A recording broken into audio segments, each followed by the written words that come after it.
Hi, my name is Don Moxley and I'm the Sports Science Director for Hydrus. This is the first in a series of videos that we're recording about hydration to help you understand the topic and give you some tools that you can use to modify your practices and make sure your athletes are getting the most out of their training. So what is hydration? Hydration is about daily water balance, which is about the amount of water you lose sweating, working out, and how much water you put back in through your diet.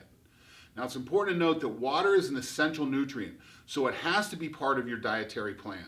Water accounts for 50 to 60% of your body weight. Water also accounts for about 75% of the weight of your muscles and your internal organs like your heart and liver. Water only accounts for about 5% of the weight of your fat. So why is hydration important to athletes? Well, when you're working out, you're losing water all the time, and it's important that you understand the effect of that.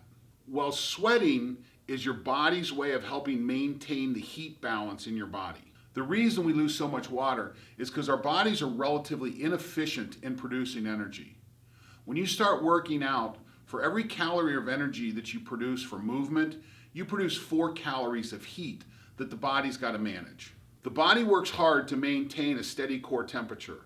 At rest, that temperature is going to be between 96.4 and it may work its way up to about 100 degrees. But when you start exercising, it immediately moves from about 100 up to about 104 degrees.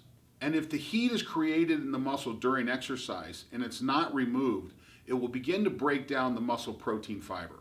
Only a portion of the heat that is created in skeletal muscle immediately escapes to the skin. Those fibers that are next to the skin, that heat will get out. But the fibers that are away from the skin, the heat that is produced there, has to be carried back to the core of the body in the venous blood flow and then pumped back out to the skin for evaporation and radiation loss. When we evaporate sweat, we lose water. Some people sweat more than others. Sweat rates have been measured as high as 3 liters an hour in some people, and some football players in hot conditions have been shown to lose almost 9 liters of fluid in a day. Now that same day, a cross-country runner working out may lose only about 3.5 liters of water, but there's still a big water loss that's associated with exercise, and exercise in heat is particularly important. Cooling takes place primarily through the skin through processes of evaporation and radiation. In the past, our primary concern for hydration has been around safety and preventing heat illness, cramps, and heat stroke. We've known that dehydration can lower exercise capability through cardiac output.